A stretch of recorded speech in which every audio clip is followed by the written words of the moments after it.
The thoughts, views, expressions, and opinions of this podcast, as well as its hosts, are for entertainment, educational, and informational purposes only. We simply want to encourage, shed insight, empower, equip, and inspire those who listen. We are not trained professionals or claim to be. It does not constitute or take place of actual advice from your doctor or therapist. We hope you enjoy the show. Thank you.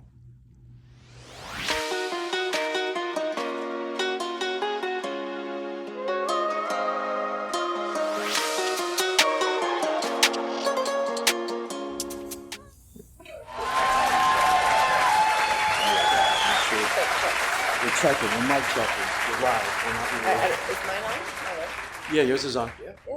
Yeah, Hello? you're good. We are all Hello? good. Yeah, we're good. The levels are going. What's up, guys? Hi. How's it going? Good. Good? Chilling. Your weekends were good? Yeah. Went to church. Did you go to church? Of course. On Sunday? I'm gonna Praise Jesus. grab water. I visited Grace Fellowship. Did you? I go to Christ Fellowship. He goes to Anchor Fellowship. Yo, did you guys hear about the... Yes, please. Okay. Hold on, are we live? Yeah, we're live. No, it's Oh, not but you'll live. shut it off. Like you'll It's not edit. like he edits. Yeah. Yeah. I really don't edit. This is reality TV. Yeah. But did you guys hear about the Barbie? The Barbie Yes. movie? Don't get me started. What do you guys think about that? Barbie movie. I have no idea what's You going go- on. yo, you didn't hear about that? What? Your boy's working. I'm trying to build a. I future work in too. life. I have 2 kids. I got 2 jobs, and I know. I've been off of social media for a little bit. I don't know what you want me to say. I know, like before, you used to send me like a lot of. No, like you know. I haven't been Yeah. active, right? You know the movie Barbie I back in haven't the had time. 1992 that came out? Barbie. It was like a cartoon, though. I thought, Yeah, I thought there was a It- cartoon. yeah, I it's think a so. cartoon Yeah, movie, the Barbie. but now Okay. it's like a Pixar, like a. Yeah, but now you know how now like a lot of people are making movies out of old movies. Yeah. Yeah. Okay. So now they made a movie of Barbie, Yeah. but with real people. Like Super Mario, bro. And- Yeah. There you go. Did you see Super Mario? Yeah. Yeah, Super yeah. Mario was pretty good. Yeah, I like. Did you see Karol G? Peaches? Karol G was Carol G was in Super Mario. What are you talking about? Karol G sang the Barbie song. Oh, that's Oh. right. I haven't seen the Barbie thing. I have no idea I what saw- you're Ay, talking Dios about. mío. I saw Okay, yeah. the- Let's not I saw start the- this. No. Don't I worry saw about the it. You show me I saw later. the I saw the trailer for it, and I was like, wow, this is interesting. Yeah, she sang the song. And then I'll like, look it up. and then like Nicki Minaj has a song now with Ice Spice, I think Look. her name is. That's how Karol G went to the Barbie premiere. And She that's the Barbie thing? Yeah. Yeah. Okay. And okay. It's a So little bit obviously too much. But Oh. okay. too This much is of what? society, bro. This is the society we live in. Bro. Yeah. Let's just I wonder leave it what at that. agenda the Barbie movie's pushing, though. I don't know, Yeah. man. There's probably Aldo's going to be 2 working with them. Kens. No. There's probably 2 Kens. There's probably going to be 2 Kens. You know what I mean? Ken and Ben, bro. Ken and Ben, and then next thing you know, they're gonna have Barbie, and then whatever the heck agenda they're coming. Yeah.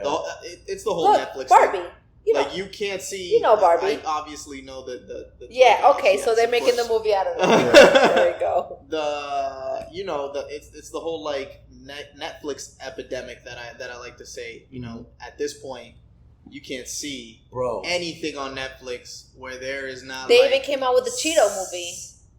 Hot The Cheeto. Cheeto movie, bro. You can't see anything on Netflix that doesn't have a portion of some LGBTQ plus A whatever asterisk you want to put on it. Yeah. The whole point is they're not that much of a percentage of the population to be in every single sitcom, every single movie, every single Yeah, thing. but It's sadly, crazy. that's what they're making money out of. Yeah. Speaking of Netflix, like, so I get bored because I don't go out anymore. Yeah. I don't have much of a social life. All I do is this. Welcome to the life. and take care of my brother's kids and watch Netflix. So I started it's been raining like almost every other weekend really bad. And so when it rains, I kind of I don't isolate myself, but I just kind of either go to Adelisa's house or she comes over mine and we just watch mindless TV sometimes. And we've been watching the Netflix couples game shows that are on, and there's a whole bunch of them. There's Love Island, and then there's I love Love and then Island. there's Love Is Blind. Ashley got me on that one. And then which is the one that they're in the circle? X on the Beach, like they're in or a circle, something like that. something circle. I don't know, but I know exactly what you're talking about. Yeah. I've seen a couple of them with Ashley, Yeah. but Yeah, I didn't see that. So we've been circle. watching. It's gonna bother me, so I got to look it up. It's basically a whole bunch of contestants from all the other shows that we just mentioned, Yeah. and they're trying. Oh, Perfect Match. Oh. Perfect Oh, match. my So God. Yeah. so perfect. Let me tell you something. I just got to put this out there. Perfect Match is like the worst. People do not watch this. Don't take advice from any of these people on the relationship tip. Yeah. Like, it is insane. Only Yeah. one couple stayed together. Joey throughout the and entire. Yeah. Carissa, whatever her name Whatever is. it is. The She Guido. got a weird name. The The Guido. Guido dude, and she got a weird name. Unique name, I should say. Carousel. Carousel, Yeah. there you go. But the whole point is that at the end of the day, I'm like, this is too crazy. Yeah. People are jumping back and forth, and the main chick that everybody loves, Francesca. I don't understand why everybody loved her. I'm over here like, yo, She's evil, bro. she is the super villain Of everything. and She got Shane kicked out. The guy Chase got kicked out. And he's like, I don't understand why people are looking at me like this. Francesca is a super villain, Yeah. and I'm like, yeah. What's up with this? They don't see it. Yeah, I know. It's crazy. She like seduces dudes and then like just dumps them, bro. Dumps them. Like she literally would know, and she knows too. Like for example, the guy Damien. The main guy. El Blanquito with the fuzz. Oh, and yeah. And he started really, really liking Francesca. She brought him into the house. Correct. And then Spoiler alert. yeah, for those that didn't watch this, we're just gonna talk about this for 5 I minutes. have question. People are asking like, can they watch this live or you don't go live? No, it'll Yeah. be out tomorrow. Okay. But yeah, Francesca literally took him to the house, basically seduced him, and made him kind of like really like her, and he was falling for her, and she started seeing that, and then homegirl wins a challenge with him. They go in the boardroom. And she goes on another date And she with a picks chick. herself to go on another date, bro. And poor Damien's like, man, I was really feeling her. I just don't understand why, like, I just don't understand why she's like that. I would have immediately, if I was Damon at that point, I would have I wouldn't have said nothing. I would have been like, you do you. As soon as she's gone, I'm talking to, what's it, Savannah, she's like a little Asian. Oh yeah, he a little was bit on Asian. her, yeah. Savannah, because Savannah was feeling him. Yeah. I would have hooked, bam, now you and me are a team. I would have left her in the dust. Right. Because at the end of the day, the new person's going to be on there. Yeah. And at the end of the day, I would have secured my It's just position. a crazy show. It's full of drama, for sure. The thing is with that girl, and I mean, unfortunately, when a girl is extremely pretty, not to sound, too much about it, but when a girl is extremely pretty, she knows that she has the pick of her litter. Yeah. And sometimes does not make for you to act with integrity, Right. to act, loyal in that case. This guy was down for her from day one. I have not seen that season yet. They were building a relationship. You could see it. They And were she building just- a relationship, and then from 1 second, and then Wholehearted, bro. here's this: the Chinita chick that I was just telling you about, Savannah. Savannah went and talked to him like, what do you think about this? And she got upset that the Savannah chick was talking to him like, hey, I'm interested in you. Mm-hmm, and she's like, no, don't talk to her. She got jealous and upset. And then it's just so literally... And it's not Savannah, it's Georgia. No. I'm not talking about Georgia. Because there's no Savannah. I'm pretty sure there's there's Savannah Inés, la tipa de con el acento. Yeah. Her name's her name's. Trust me, the chick is Savannah. Look it up later. I'm positive. Okay. All right, let's start. The whole point is that she got upset. She got jealous that this girl came up and showed interest in him. Yeah. And she's like, no, don't talk to her. And she went up to the girl like, don't talk to my guy and this and that. And then literally they won on that challenge. Yeah. And then she went on a date with another dude. It's like you're being jealous over here, but then you have ulterior motives. Right. Do you think that whole perfect match do work though? No. Like you literally are trying to find your like Your match, most of all those matches, you would have never thought. Like, what? Yeah. But I think what makes you think this is my guy? I think with most people, I want to say, and I'm just gonna throw a crazy statistic because based on what I see, like there's 7 dudes and 5 girls, right?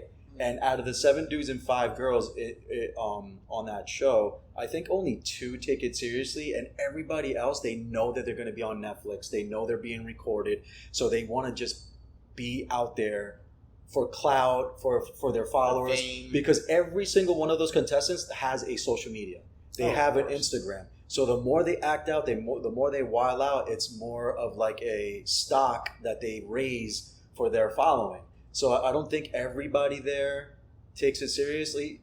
Danny, you mentioned that Joey is the only guy that took it seriously because like he sought out, saw what he liked, picked her, connected with her. She happens to like him. They have a chemistry. They worked on the chemistry, and they've been since day one of the show. And even then, like they were together since they got married at the end of the show. Yeah. Oh, I'm sorry, I freaking spoiled that one to you. But it doesn't matter.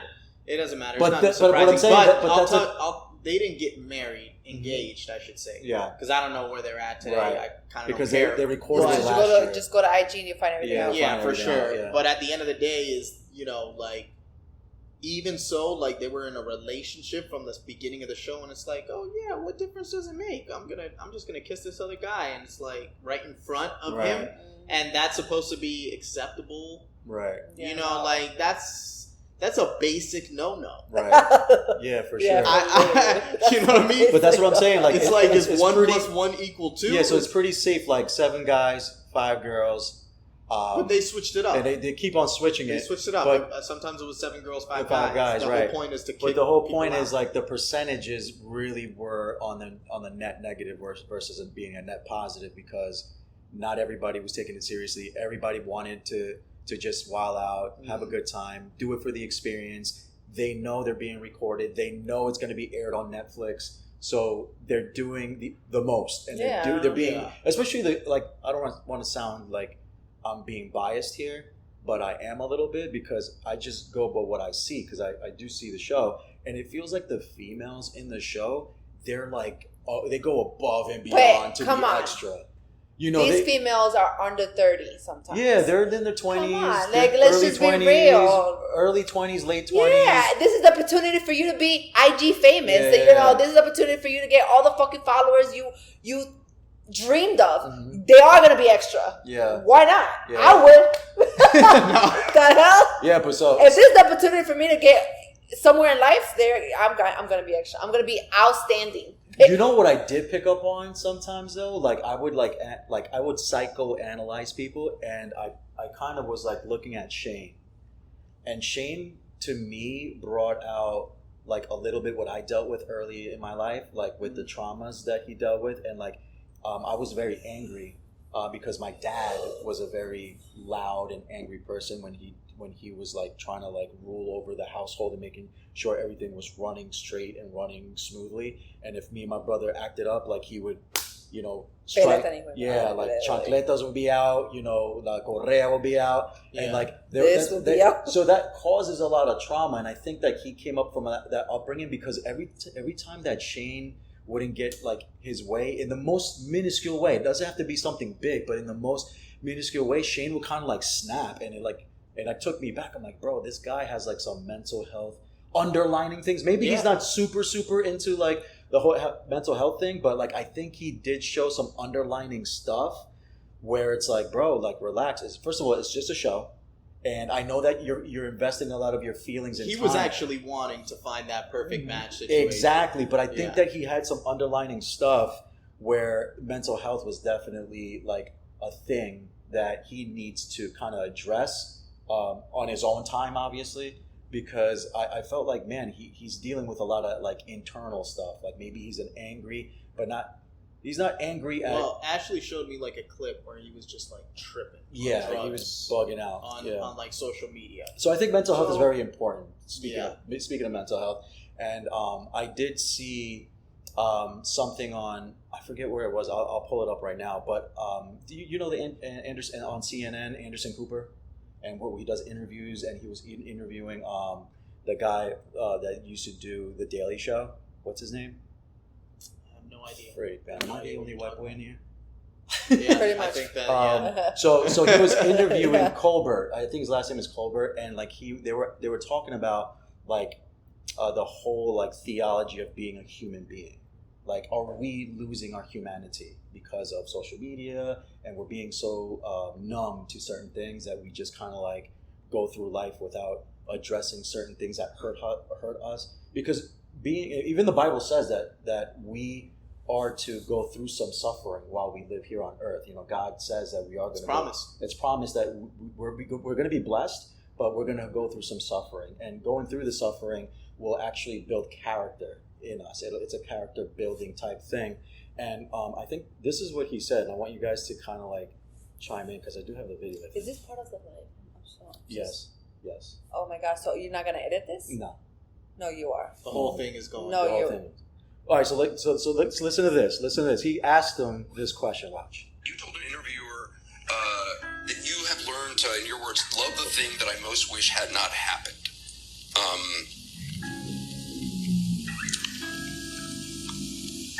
I remember. You went on to say, what punishments of God are not gifts? Do you really believe that? Mm-hmm. Yes. It's a gift to exist. It's a gift to exist. And with existence comes suffering. There's no escaping that. And I guess I'm either a Catholic or a Buddhist when I say those things, because I've heard those from both traditions.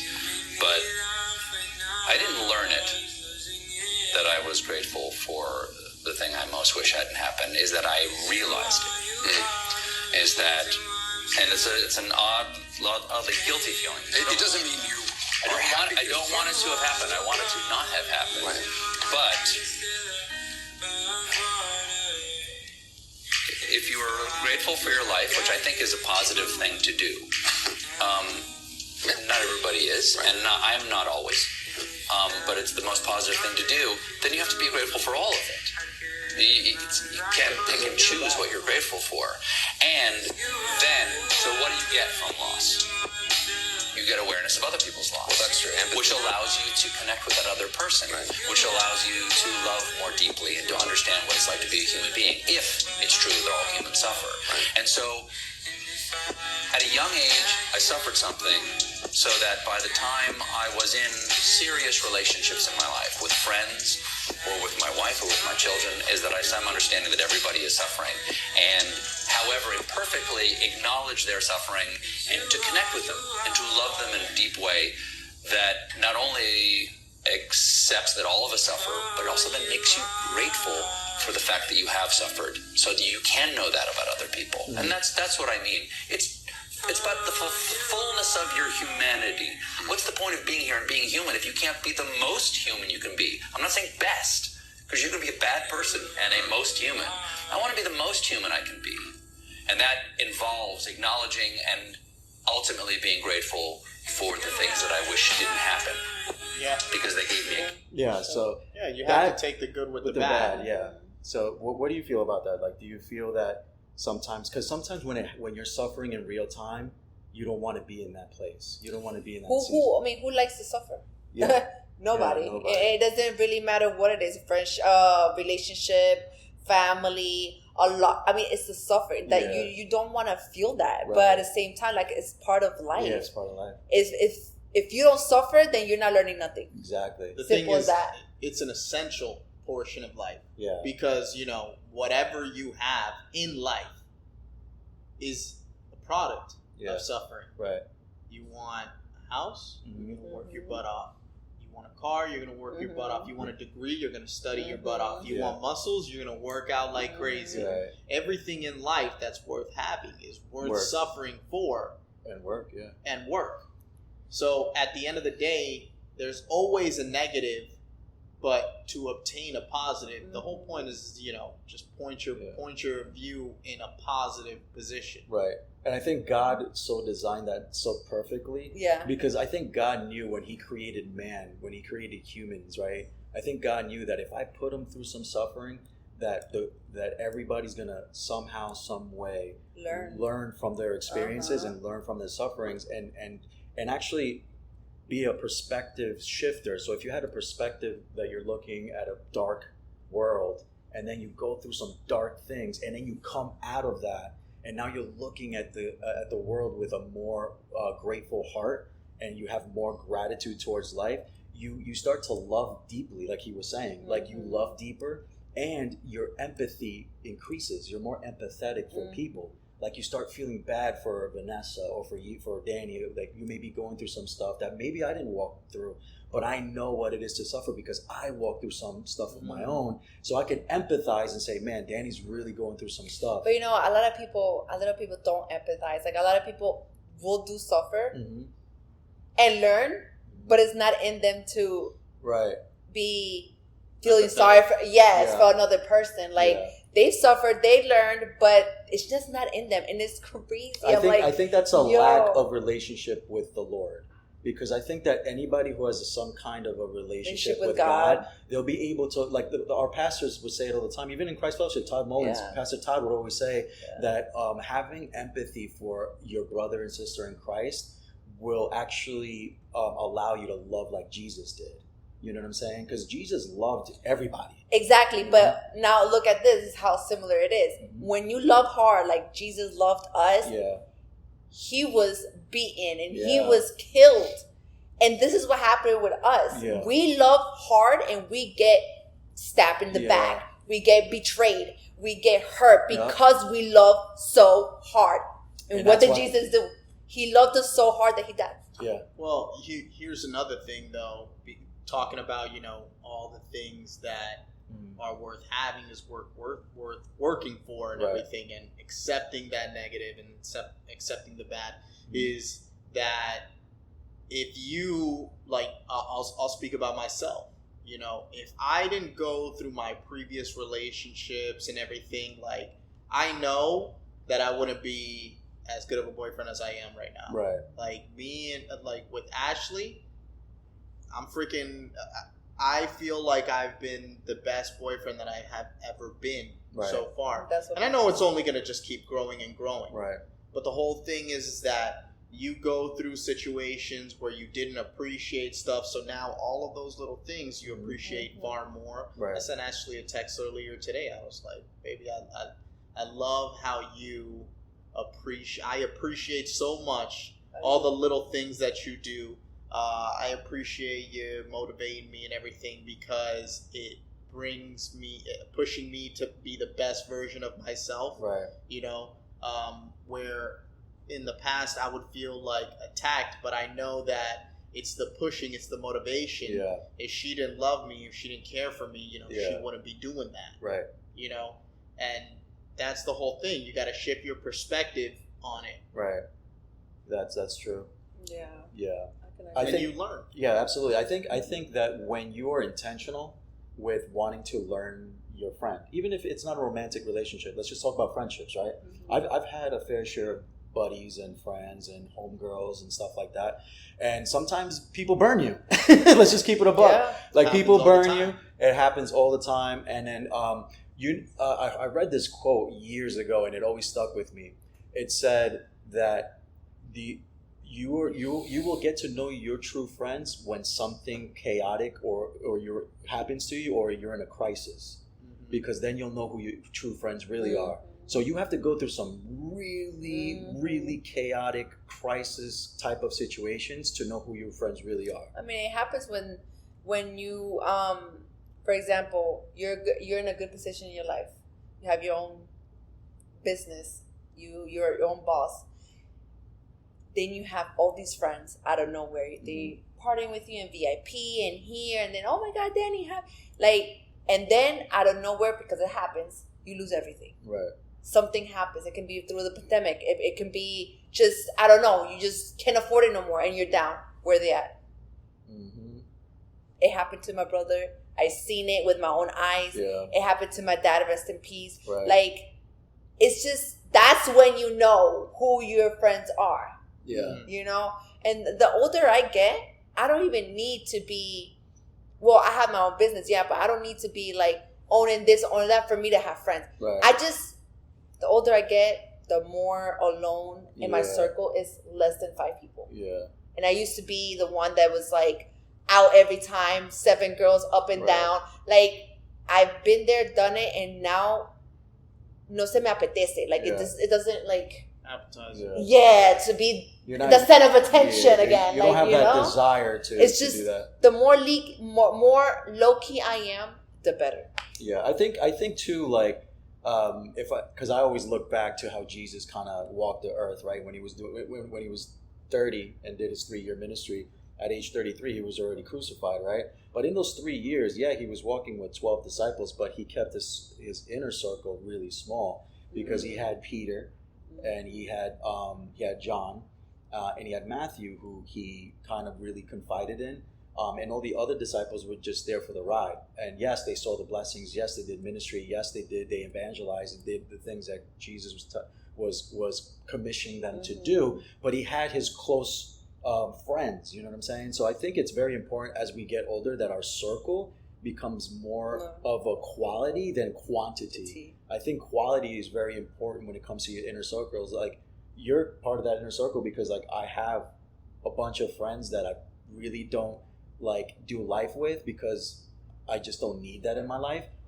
When I bump into them, I'll be like, yeah, what's up? How you doing? Yo, I see you doing a podcast. That's really dope. And then I just keep it pushing. But the real dudes that I really, really do life with is the guys that I see on Mondays when we do our men's group. Obviously, you're part of that. And, like, those are the people that really have a positive impact in my life versus worrying about how many people are really my friends. I don't have to worry about that anymore because I know who my friends are. Yeah. Well, after a while, you have to weed out. Yeah. You have to weed out. I think it's just You'll start seeing exactly what you mentioned just a moment ago. Where they at when this happens, where they at when you're down. They're there when you're up. Yeah. But it's not even just that. It's that plus also the lifestyle. As Christians, we will continuously be around the fruit. We'll be around the brothers. We'll be around, things that you see growing and everything. And, I mean, if you're growing as a Christian, you're not going to be around the same groups or the same people or the same areas. You know what I mean? I was somebody that was at the club every weekend. Yeah, me too. I'm sure. And I've seen you there many times. I'm sure you have. Everybody goes through that phase. Exactly. And the thing is, or I shouldn't say everybody goes through that phase, but most people do. Right. But the whole point is that you go through a phase and then you see that there's not really any fruit that are growing there. And as your lifestyle starts changing because of, God working in you. Right. You will start changing your habits, which will start changing the places you go around, the people you be around, the conversations you hold. Because even when, God starts changing you, transforming you, like Jesus starts really working in you, you start becoming and reflecting more like Him. Yeah. And really, exactly what you mentioned before, like-minded people. Right. That's where you start surrounding yourself with. If you start surrounding yourself with that of like the outer, the world, the worldview, the red pill or blue pill or whatever community you want to subscribe to. Right. At the end of the day, you're going to start reflecting that in your life. Yeah, because it's the barbershop thing. Yes. We're at a barbershop right now. Right. You know what I mean? If you go to the barbershop enough times, you're gonna get a haircut. Yep. Exactly. For sure. And I said it off camera too. Like I become a man because a better man. I made myself a better version of myself because of the sufferings that I've gone through, and also the people that I allowed in my life. Like sometimes you have to weed out, like Danny said, you got to weed out certain people from out of your life because then you start realizing, I can't hang out with these people because they're toxic. Actually, it's just a normal thing. Mm-hmm. It's a normal thing for you to let go of some of the things and some people of your past. It's like, okay, it's time to just we mentioned this in the last podcast. 7 girls. It was a group in 2019. It was a group of 7.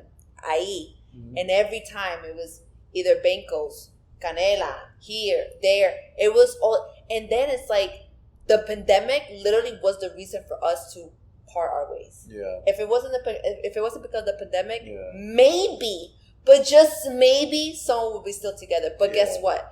We went our own ways, and we grew. I grew as a person. Yeah. And I realized that they were just very toxic. Right. It was because I love them as a person. I don't have nothing against nobody. Yeah. But everybody were going through a lot in that time, and we all had to grow. Yeah. And I think it's okay to love people from afar. Far distance. You know what I'm saying? Even with family, like because I remember a family. He's not really family, but like a family friend. You know, everybody has a family friend that you call cousin.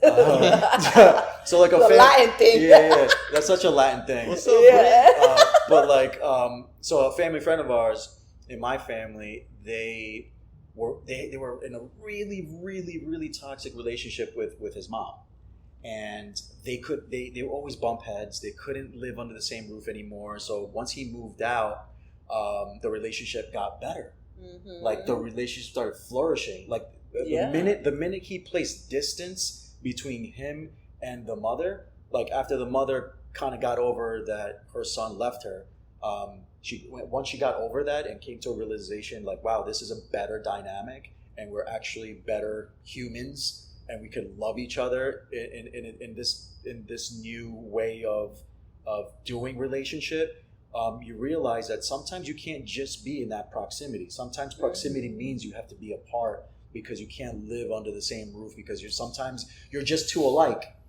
and you share the same traumas. Oh my God. You know? Yeah. Because that trauma was placed to you because she got trauma from the other person. From the mama. And that's your grandmama, you know? So it's generational. It's like me and my mom.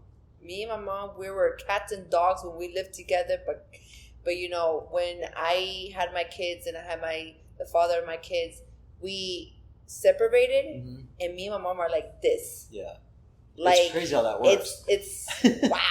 Yeah. Like you know, it's crazy. And some people people can't come to terms with that, and there isn't forgiveness there. Like the mother, like there's mothers or even fathers that grow resentment towards their kids, and they don't have a relationship. And I think that's sad, because it's sad for me because I'm a very family-oriented person.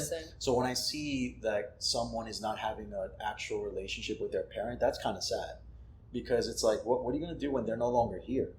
It's going to be too late to try to reconcile while they're in their deathbed. It's too late to reconcile. Well, it really depends on what they're fighting about. Yeah. There's some subjects and things that happen that, as much as you say to yourself, wow, this is my mother and I really have to love her until the day she died, there's some things that you can't overcome. Right. There's some parents that have kids and they don't deserve to be parents. Right. You know what I'm saying? Yeah. Maybe it's not that I'm a bad child. It's just my mom didn't want me. Yeah. And that's the exception. That's the exception to the rule, right? For everybody watching on YouTube, we're not like condoning you going back to your toxic parents if they're beating you. You know what I'm saying? Like there's exemptions to the rule, and if you have a parent that just abused you and didn't know how to love you and continues to abuse you, obviously we're not condoning to go back or encouraging you to have a relationship with that type of a toxic person, because that's not a good idea. Mm-hmm. You have to stay away from those people, especially if they're hurting you emotionally and physically.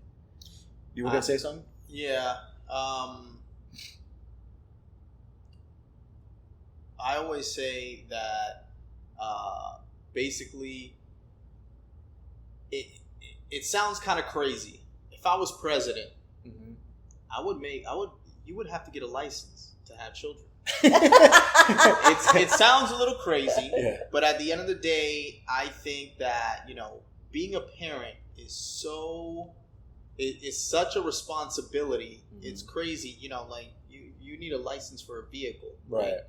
And that's a huge responsibility. And that's a huge responsibility. Mm-hmm. You need a license for an airplane, and that's a huge responsibility. But it doesn't matter what size of whatever event, you need a license to hold a concert. And guess what? Any one person on this earth could do far more damage than any of that. Yeah. But you're talking about a lot of materialistic things. License for a car is material. That's the whole point. You can't put a license for someone to have their natural proclivity. You can't put a license over someone's body. Oh no, no. And I don't think if you were president, I don't think that could ever exist. But I don't think you can make that law. You couldn't even do it even if a president wanted to. You couldn't even do it. But the whole point is there's a lot of parents that don't immediately. It's not. They just should not be parents. There's a lot of people, and it's not because they shouldn't be parents. It's just there's a lot of people that need a lot of work on themselves, right? And they neglect the work on themselves, bring a life into this world, and don't realize that they're just trickling down the work that they need on themselves. Their example of them living, and the example that the child sees is not the example that you should be, because you should have worked on yourself. But let's go back to what I said. That what did I say? I don't know. What did you say? Damn. What did you say? I did have a question for you. It's about Jesus, though. That okay, Jesus made us so perfect that we have to learn by ourselves the things that we know now. Yeah. A lot of people don't have guidance. Yeah. A lot of people don't have a mentor or nothing. Like therapy. They don't have nothing. Yeah. Those are the real people that learn life by themselves. Like me, for example, I learned how to be a mom because of my mom. And not because of only my mom. It's because I had no choice. Yeah. You know what I'm saying? I was 18 yeah. I was 20 with 2 babies already, yeah. under 2 years old. So I had no choice, but it's like once you have guidance and a mentor, it helps you. Mm-hmm. And there's so many people out here that I feel bad because it's like, wow, yeah. you have so much potential, but you don't have the right people in your life. Yeah. And that's why it just takes longer for them to like learn and to mature and to, you know what I'm saying? So, but God didn't make this world with us in it with a plan. Like here's ¿cómo se llama eso? Como a blueprint. Yeah. Yeah. Like this is how you get through life. Yeah. No, that He just made the world, made us, put us in there, and like defend yourself how you want to. You know, that's it. Well, God created the earth. Yeah. God created the world, and we're like His creation, right? That's what they say. God, I made man in my image, right? Yeah. And what we're trying to do is we're trying to create the world, but we're doing a horrible job at it. Oh, yeah. We're not God. Horrendous job at it. And there's people trying to be God. And the thing is at the end of the day, and this goes back to the whole, debate and the whole epidemic that's happening here in the U.S. Yeah. All across the globe, but here in the U.S. mostly because, let's be honest, everything is it starts in Hollywood and then it just starts trickling down. Yeah. And social media, everything it just blows up, and then all of a sudden it's everywhere. Yeah. But, let's be honest, on most situations, most children nowadays, like, we're growing up without a mother and father at home, without the equal and healthy balance. Yeah. The nuclear family. The nuclear family doesn't really exist anymore. Obviously, there's exceptions to the rule as well. But it's sad to see that nuclear families are no longer a thing anymore. They are there. Like, I know people who have a nice nuclear family. 100%. Mom and dad under the same roof. But I know more. Bro, this is so crazy. Now in 2023, I know more people, including my brother's situation. Like, I know more people that are co-parenting than people that actually have a nuclear family. Oh, yeah, for sure. And that's not a healthy situation either. Because it's like we live in a nation with fatherless children. And I think a positive, and it's celebrated. A positive male role model is very important. I think it's important. Listen, I'm one of those parents that I'm co-parenting with the father of my kids, which is great. And I think it's great. It took me 11 years to get to where we are, but that's work. Thank the Lord. Yeah, praise God for His grace, God, amen, hallelujah, for His mercies. But that we are there, because it was not easy. Look what you just said. You said it took 11 years. 11 years is a body of work. But that's work, and that's trials and tribulations, that's peaks and valleys, and that's challenges, that's going through ups and downs. And that's a lot. That's a but body like I said, of work. That's I was 11 20. years that the child has had the example of 11 years non-stable. Right. You know what I mean? No. So let me give you, because Javi knows. Mm-hmm. When I was pregnant with my second daughter, I have a boy and I have my daughter. Let's start with the first and then move to the second. Go ahead. Okay, so my first child, I got pregnant at 17, had him at 18. Mm-hmm. I was with the father of my kids. I got pregnant at 19 and had her at 20. Same father? Same father. When I got pregnant with my daughter, our relationship started like going down. Mind you, from 18 to 20, I was just full of freaking hormones. Yeah. I had nonstop. I didn't even heal from my surgery for my son, and I'm already having another one with all these hormones, and I was still young. Like, I'm talking about 18, 9, I'm still young. And so he left me at 8 months and a half pregnant. With your second child. With my second child. He didn't help me move out. He left me with $1,000 in my bank account. I mean, it was just like, F you, bye. Okay. But he put himself in child support. He served me with child support. He was smart. And the divorce. Okay? I had no intentions to take his kids away from him. I grew up without a dad. I would never put my kids in that predicament. Right. Now let me ask you something. Were you guys here in the U.S.? Yes. Yeah. So to be honest, here's the straightforwardness. Here is like men that are not on child support. Even if the mother doesn't want to put him on child support, he should put himself on child support, because if the state finds out and the state puts him on child support, they will put him on child support, and it'll be worse. Ask me if the father of my kids ever touched a jail cell. Never. The men that touch jail would never put themselves in child support because it's through the system. They hate the system. Now, a man that have never touched a jail cell will do that. 100%. Simple, period. Yeah. Men that go through the system hate the system, and that's why they don't do it. Now, I'm going to tell you, I have a lot of friends that have baby daddies, and they complain at how bad a baby daddy he is, and that he don't help me for nothing, and da-da-da. But then I'm like, you want to be like the Virgin Mary. Like, you had this child by yourself. Don't complain. You don't like it, do something about it.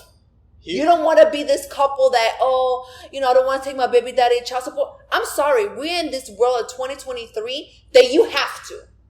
You have to. With inflation and the cost of living. Not only because of money. It's not only because, it's because it's everything. Not only we birthed these children, we're with them 24/7. Why should I feel like I'm the Virgin Mary that had this baby by myself, and then you go have your fun? Yeah. What about me? And not only that, I'm doing my kids a favor. I'm doing my kids a favor to build a relationship with you. Yeah, because you always... Now, you don't want to put it on paper that I have full custody and get the hell out. Right. But don't come every 3-4 weeks when you want to. No. Yeah. I'm putting you child support so you can build a relationship with your child. Yeah. Yes or yes. You don't want to sign a paper, have full custody, don't ever see me again, and don't knock on my door ever again. Yeah, because I think that's not a good way to... Hold on. That's not a good way to think either. I get it. This is coming from a passionate... You're talking passionately. And passionately, and because I have friends that go through that. Yeah. But listen, I've been lucky one of the millions that he put himself in child support, and it's been smoothly. Yeah. We never have to fight about money. Right. You know what I'm saying? We have never fought about money. Thank Lord Jesus. And he was never a good man to me, but he's a good father, and he's there. And my kids have sports, he's there. But it hurts me. I'm passionate because it's like, I'm a woman. So it hurts me to see my friends go through that. Yeah. And I'm like, should I waste my time on telling them or convince them to put them in child support? Or should I just let her? Every woman has a limit.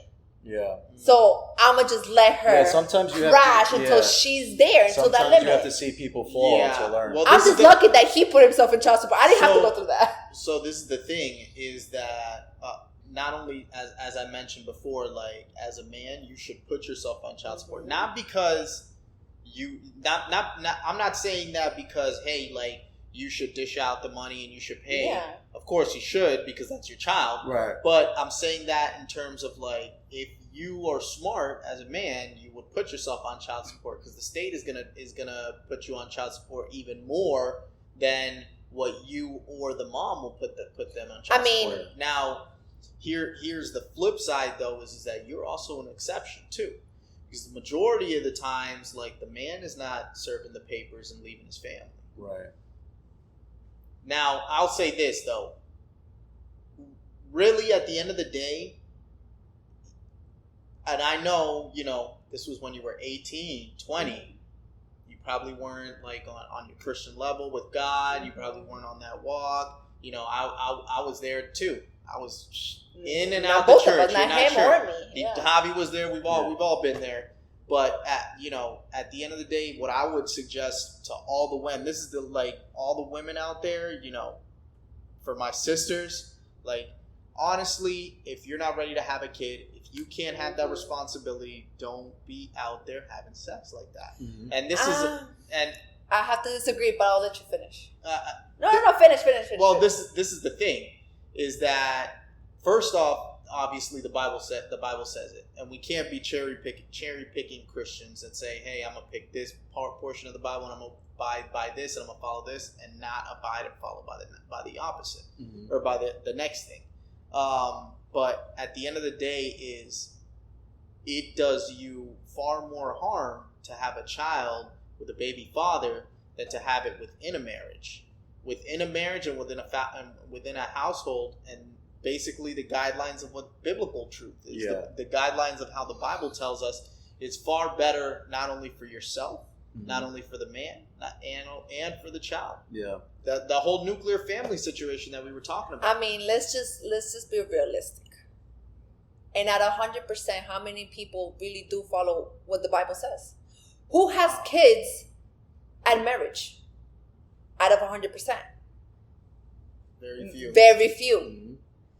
Nobody here plans your future. Mm-hmm. I sure damn well did not plan of getting pregnant at 17 years old. Yeah. Mm-hmm. I got married with the father of my kids at 19. I was pregnant with my daughter, which I didn't know. Mm-hmm. I was with him for 3 years and a half. And once we got married, only lasted for 11 months. Mm. So you don't pick and choose who you fall in love with. You don't pick and choose who's going to be the father of your kids. Now, you telling our sisters, but if you're not ready... You do pick and choose who you sleep with, though. Yeah, but at that moment, how many times you have not met somebody and then in the beginning it's all butterflies and rainbows? Well, it gets harder once you get pregnant, or once you live together, or once you have to split bills, or something goes wrong. Right. Once it's deeper. In the beginning, it's all butterfly and rainbows. But I think, what I'm saying? I think to push back on what Danny and what you said, is that my pushback on that, because obviously I'm not a saint, I'm not a virgin. Obviously I'm not a virgin. I've had my situations where, thank God, I didn't have a situation where I got someone pregnant. I was very careful. We're on there. I was very careful, and this is not me bashing my ex situations from when I first lost my virginity. I'm not trying to bash the ex girlfriends that I've had. That's all right. I'll bash them for you. Forget y'all. But hold on, Javi, before you keep going, there's something that he said that he was like, for you sisters that are not ready. Well, I'm getting to that. Okay. I'm getting to it because I'm gonna hit y'all with Bible. So me, I didn't get into a predicament where I was just sleeping with anybody in a very reckless abandonment way, where I wasn't protecting myself, where I was kind of just being foolish with my actions and just picking whomever was willing to do it. I was very careful with that. Even early on, I lost my virginity at a very early age. I was introduced to pornography at a very early age. I had no business being exposed to pornography at 11 years old. But it happened, exactly. and that's what the trauma that I dealt with, and I was addicted to pornography. I dealt with porn addictions for a very long time, and I didn't realize I was knee deep into pornography addiction until I was way older, and I didn't know how to really navigate through that until I started going to therapy, And so all those traumas that I had dealt with was a byproduct of what I was exposed to early on. So when I was promiscuous and having sex like I wasn't supposed to, because the Bible clearly says, it states that we shouldn't be having sex pre-marital sex, because how God designed sex was within the confines of a covenant. The Bible says that we have to unite as one. We both, the husband and wife become one as one flesh, the Bible says. And it's a covenant that we bond together and we run after the Lord together. Mm-hmm. And you can have all the sex you want as long as it's in the covenant of a marriage. Once you start operating outside of that covenant, you're going to open yourself up spiritually, where you're going to be involved with the people you're not supposed to. So that's why do you think the abortion rates are so high? Why do you think the divorce rates are so high? Mm-hmm. Not only that, but the divorce rates in Christian communities are just as high as the world view of marriages. We're at 42%. That's almost 50%. That's almost half. Mm-hmm. And Christians, if we were abiding by what Bible says, that number shouldn't be in the 40s. It shouldn't even be in the 30s. It should be in the low 20s. Because there's obviously situations where there's infidelity and the guy cheats and has an affair and he claims he's a Christian. They go to church, but he F's up and has an affair. It has an affair, a full-blown affair. And the Bible also states that those are grounds for you to have a divorce. Like it's not a sin to have a divorce under those grounds. So I say this: if we are to tell our viewers and listeners that, if you're not ready to have sex, don't have sex. We can't really tell them that. What I would tell them, I would say, if you're not ready to have kids, right? If you're not ready to have kids or get married, then you shouldn't involve yourself with a person that you're not willing to marry or willing to have kids with. Okay. Because it'll be a more positive impact for you long term. Because now you're not dealing with deadbeat dads. You're not dealing with divorce. You're not dealing with abortions. Because how many? And I'm not going to say any names, obviously, but in the Christian church community, mm-hmm. and I've been going to church for a while now, I've known a handful of women who are still actively going to church that had abortions. And abortions, the Bible clearly states that they're pro-life. If you're a Christian, you're pro-life. You're not going to stand for abortions. Now, that's a different conversation for a different podcast, but you're putting your bodies in harm's way when you're having sex outside the covenant of a marriage. And I tell that to every one of my sisters. I even tell it to you sometimes. I say, watch and watch how you move and watch where you're going to lay in bed with. Because that person that you're laying in bed with might be the father. Might be the father, and then he might be the goner. You know what I'm saying? Mm-hmm. And you don't know who you're soul tying with, because you're soul tying with people when you're having sexual intercourse. Why do you think they call it intercourse? Because you're intertwining and having this spiritual entanglement. Because sex is more than just a physical thing. Sex is a very emotional and spiritual thing. So if you're entangling yourself with another spirit that you're not supposed to, that God has not for you, but you are sinning anyway, and you're living your life your own way, and you don't really care about what God says in the Bible, then you're intertwining your spirituality with someone else's trauma, someone else's baggage, and then you're wondering why you're so angry, why you're snapping, why you're depressed. It's because you connected with someone you weren't supposed to be connecting with. I don't know. In my opinion about this whole sex situation, it's like, am I going to be blamed on to say that I believe in God, but I'm still having sex?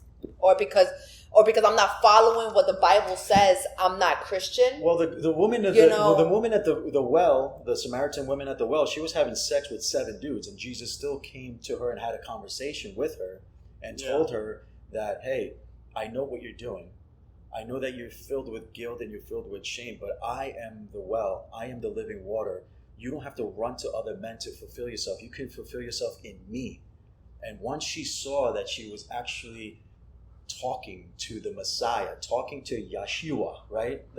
Which means in Hebrew is the Messiah, Jesus. Because Jesus is an English made-up word for Yeshua.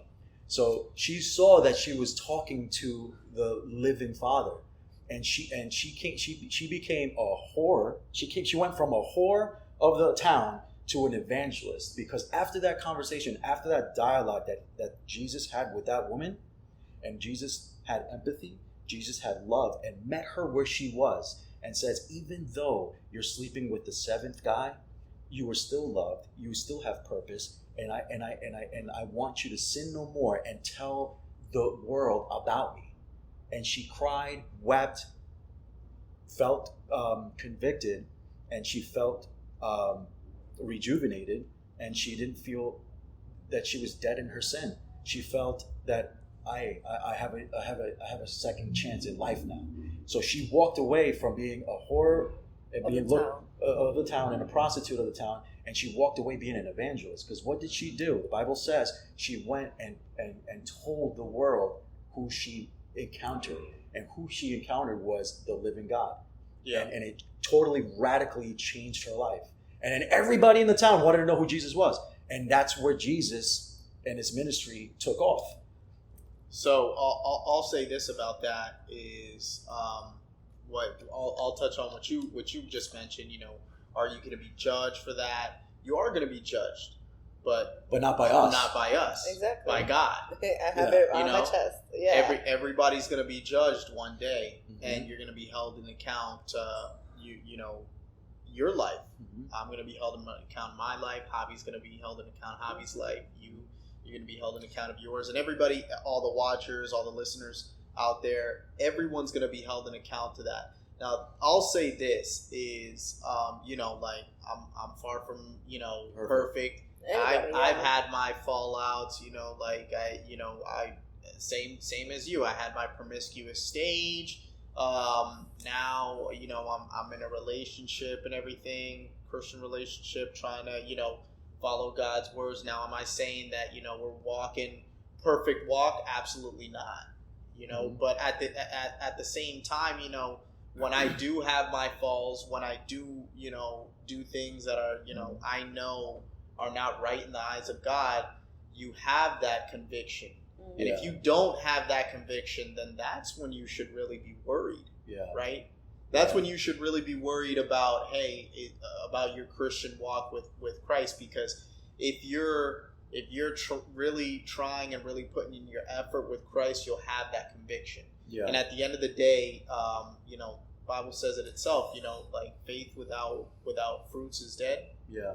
Or works. Faith without works is dead.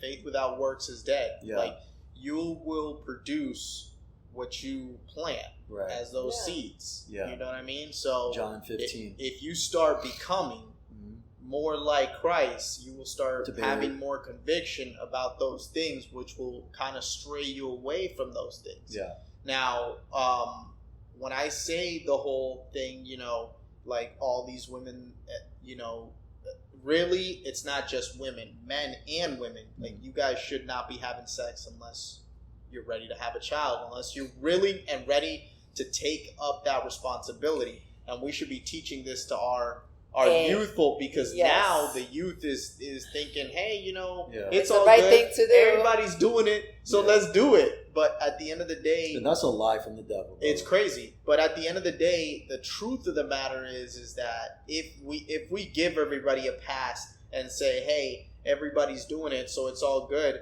then, you know, sin only begets more sin. Because first it's like you're having sex with somebody that you met, whatever, on spring break or college or whatever town, or at the bar or at the club or your job, whatever. Yeah. The whole point is that you had that. Okay. Now, what was the product of that? Okay. Either one or the other, right? Either you're going to have a child out of wedlock and be either a single mother, or let's say that the guy does step up and have a happy relationship. Yeah. Okay. You know, that could happen. Not the and let's not forget about diseases. I mean, gonorrhea is still out there. Like herpes is still out there. You know, that's not the reality for most. But the whole point is like now you have a child that is raised in a one-person household, or which is it's not a better route either. Or, you know, like here in the U.S. and a lot of places in the world, you know. I like to say it exactly how it is, you know, like women have a license to kill. babies. Yeah. It's called abortion. Right. I don't like to say it like that, but at the end of the day, it's literally like that. You got a license to kill. Yeah. Guys don't have that. You know, like a man goes out, gets a woman pregnant. A guy has no say whether she's going to bore or bear that child or not. Mm-hmm. Listen. Go you ahead. know, it's hard to have this conversation with two men and one woman because, you know, I understand what you're saying. Yeah. But at the same time, most of these abortions are caused by rape. And that's not true. Statistical wise. It's a lot of abortions because of rape. Okay? Well, there's girls that are young age, they got raped and they're pregnant. Yeah. And they have to get an abortion because first, like you said, they can't afford or they're not ready. So why bring... I'm against abortions. Me, thank God I have never been or did that. Yeah. And whoever did it, I would never judge because you never know what happened. But I just want to say there's no judgment upon like anything sex, that any of us are saying. Like no, we for sure. have been there. Also, this statistically, is just really opinions. But I also want to stay true because people are gonna Google fact check me, and I don't want to spew misinformation. So, just so we are clear, and you guys can Google this, but statistically, and I know 4 girls that had abortions, and they go to churches around Palm Beach County. I know 4 girls. Out of those 4, none of them got raped, because statistically, the rate of rape to abortion rate is just way lower than regular.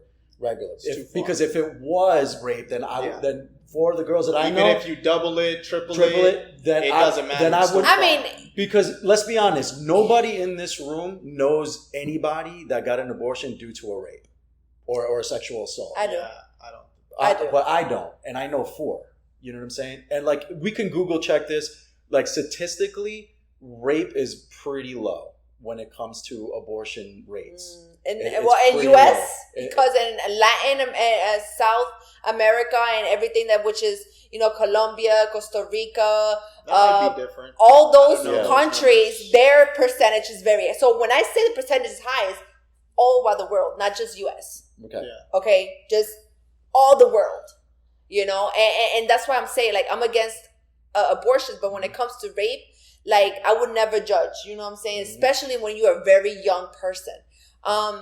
Again, I don't like, this abortions. Just like, for example, what is this girl name on social media? Christian or the one with this blue face?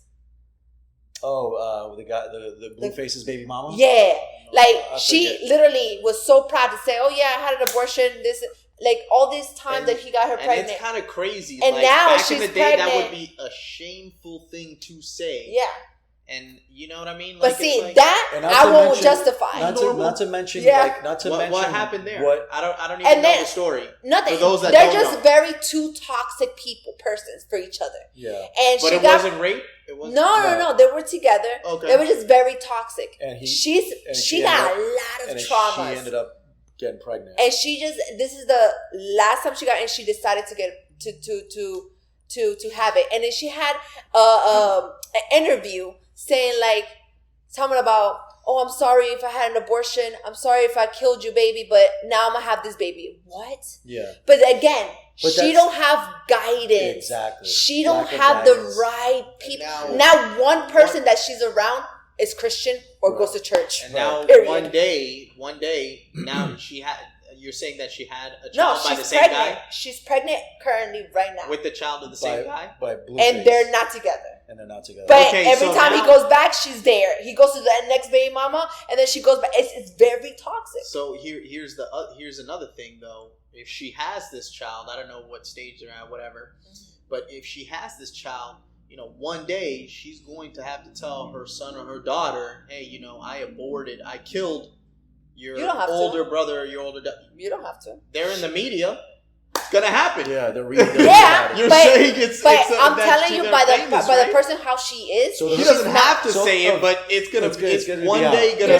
But who are the children to judge? It's gonna come to light. But here's the thing: is like who. Here's the thing: it's gonna come to light, and who would you want to hear it more from? The world and social media, or your actual parent? For sure. But let me tell you, let's be real. If by the time that child hits 15, this old news is just gonna be. I don't even know if it's still gonna be in social media. But Vanessa said something really interesting too, because she said, "Yeah, but when your parent is famous." Come on, I mean, like they and you never know. Maybe this child will turn her life around. And there's a lot of whole thing with there's a lot of kids even nowadays that with the whole bullying because their parents did some stuff. You know, like don't even get me started with that. Yeah. But I know you had something question and something. Well, I analyze a lot of stuff that you guys say, so I just kind of like to feed off of that. Let's just for the sake of the conversation that we're having, let's just say that they're not a public figure, right? Mm-hmm. They're just regular Joe Schmoes that happen to have a toxic relationship, and you just happen to know because you work with them and you know their business. Mm-hmm. So they have a toxic relationship. They're having kids. They're aborting kids, and now they're having kids again.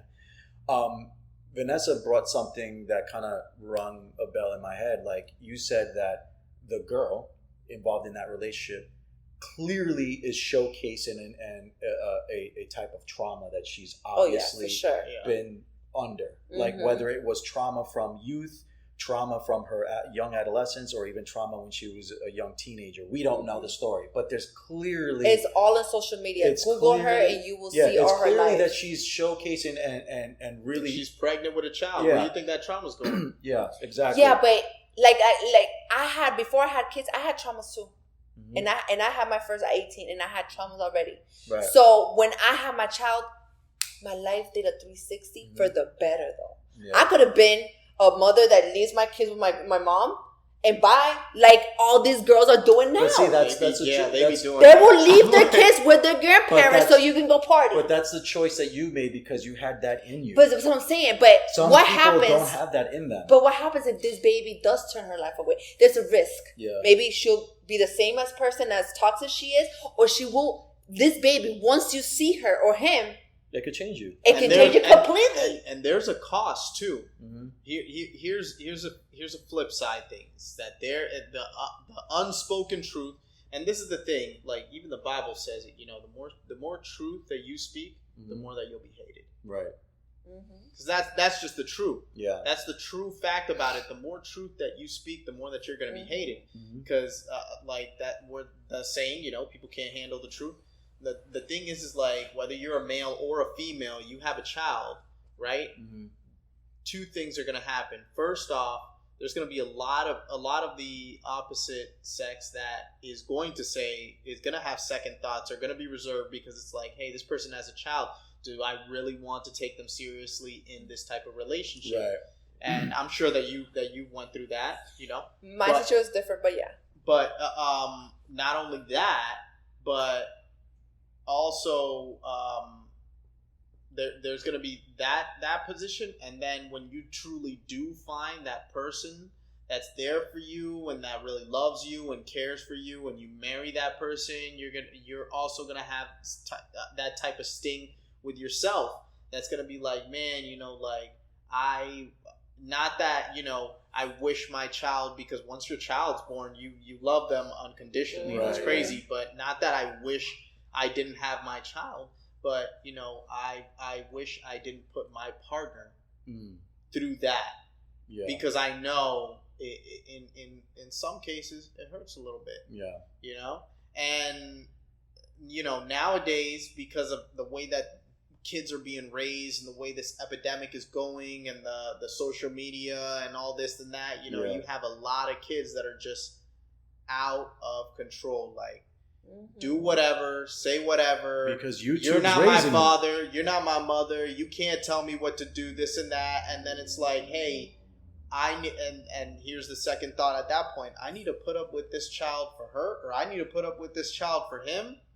You have to be a mature person to understand that once you get with somebody with kids, there's going to be ups and downs. Yeah. You cannot just run for the first moment that child goes out of control. Yeah. That shows me you are not strong for me, and you don't deserve me in my worst, because if you don't deserve me in my worst, you do not deserve me in my best. So, for example, me, when I had my kids, my daughter was about to turn 1 when I met one of my exes. Mm-hmm. And I straight up, the first conversation I had with him, and I told Javi, and I said it in my last podcast, that I fixed myself not to have more kids. Mm-hmm. You know, 14 years later, surgical procedure. Yeah, for those burn, that don't cut, know that, donated. There's no way.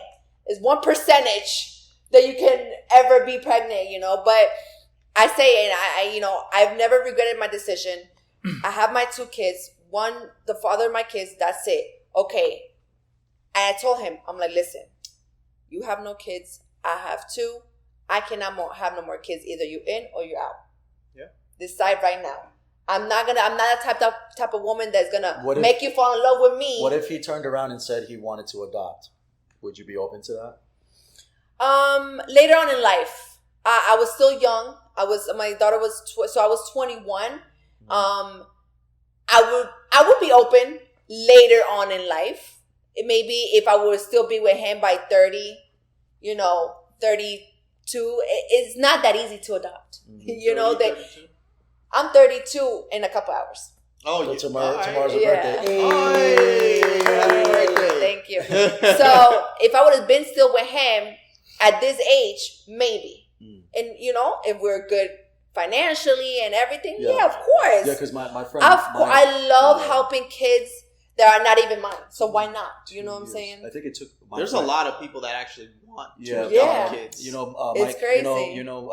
Mike Griffin. He goes to Anchor, my buddy, the white guy that sometimes does a comb over. Yeah. It took him, I want to say 2.5 years to finalize his adoption. He has the glasses, right? Yeah.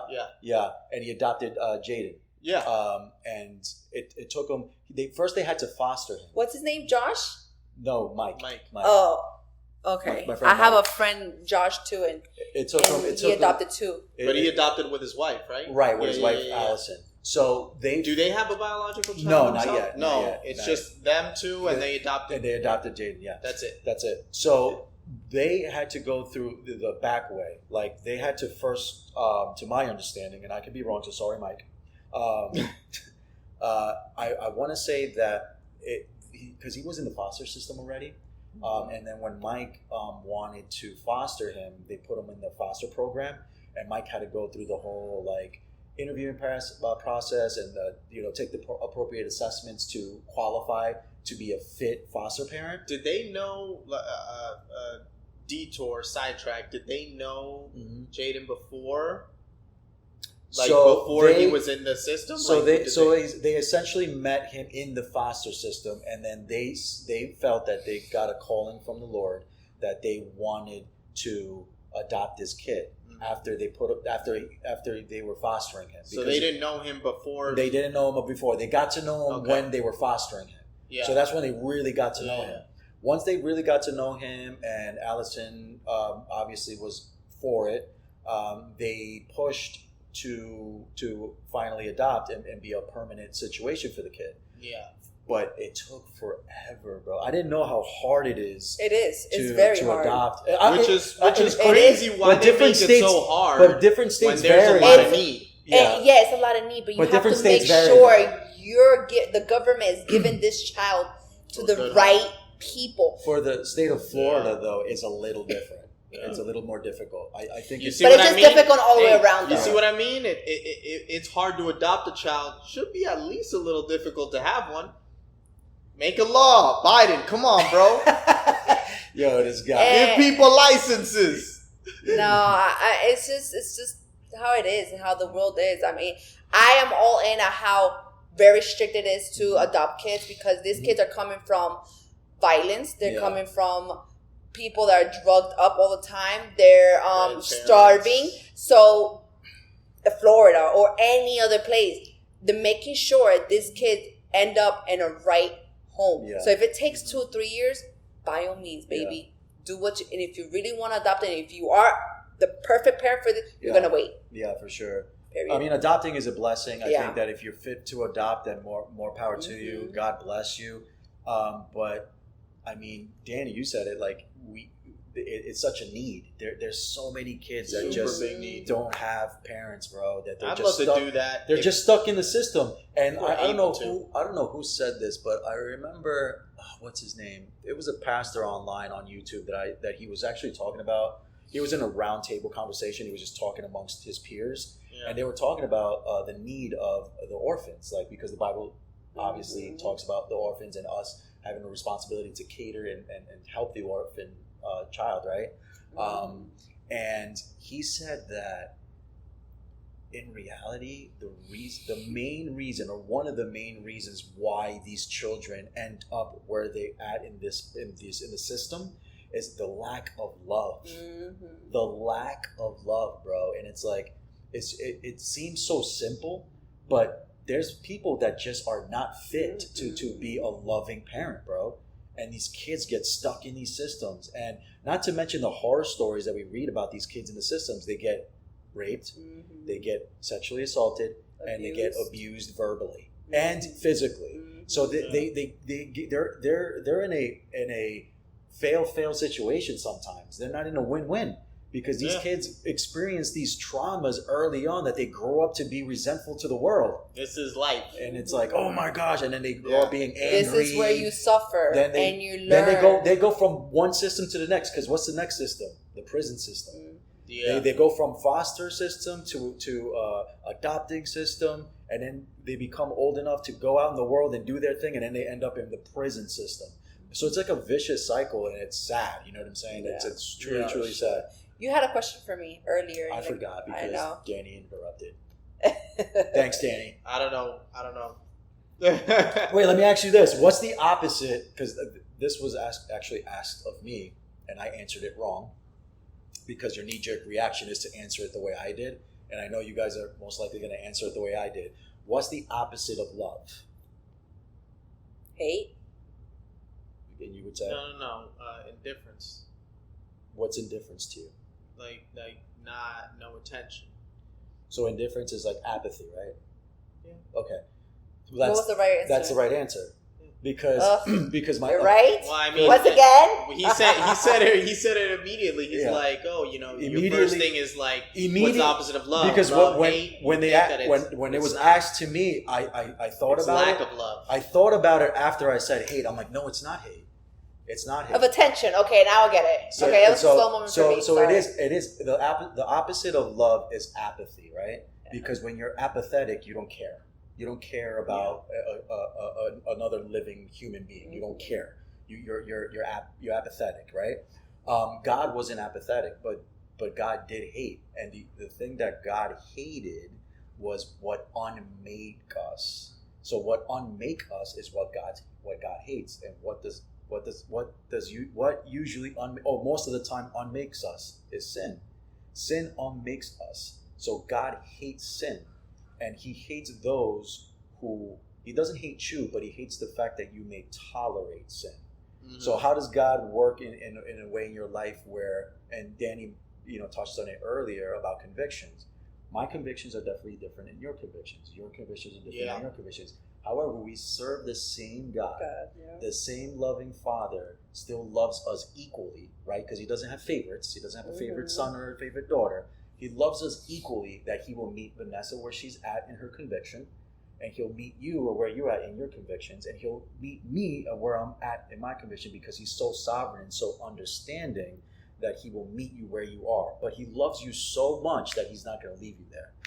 That's what He did with the lady at the well, with the Samaritan at the well. He didn't just tell her, oh my gosh, you're such a whore, you're a prostitute, you're sleeping with the seventh dude, and you're a Samaritan woman, and you're out here in the daytime at the well, which back then, culturally, women are not supposed to be out in the middle of the day, especially alone at that well, getting water, right?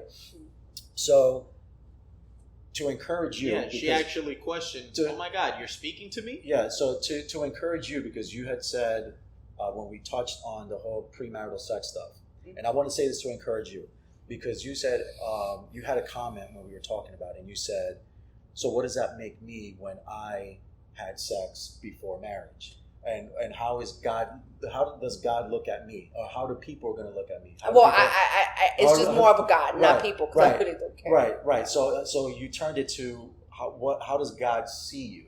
I want to encourage you and say this to you, that He sees you where you are at in your convictions, and He will, if you open up to Him to align your heart with His, because the Bible says that God will give you the desires of your heart, but not your fleshly heart. It's the heart posture that you have for Him. And the only way that you can have a heart posture for Him is if you get to know God more, by going to church, obviously, by reading Bible verses on a daily, if you can. Things you can't believe in a God that you don't know. Exactly. If you don't know that God in an intimate way that He desires for all of us to do, then He's not going to necessarily operate in that promise. The Bible says that He'll give us all the promises that He has for us. The caveat is He's only going to do that when we align our hearts with His, because then that's when the promise will be fulfilled. The desires of our hearts, which is aligned with His, which in turn is what He wants for us, those promises will be fulfilled. Sometimes in our own immaturity, we read that Bible verse and we say, oh, I desire a Lamborghini, and I desire a big house, and I desire a man that is competent and knows what he's doing. But those are all fleshly desires, and God's looking at you like, do you really want that though?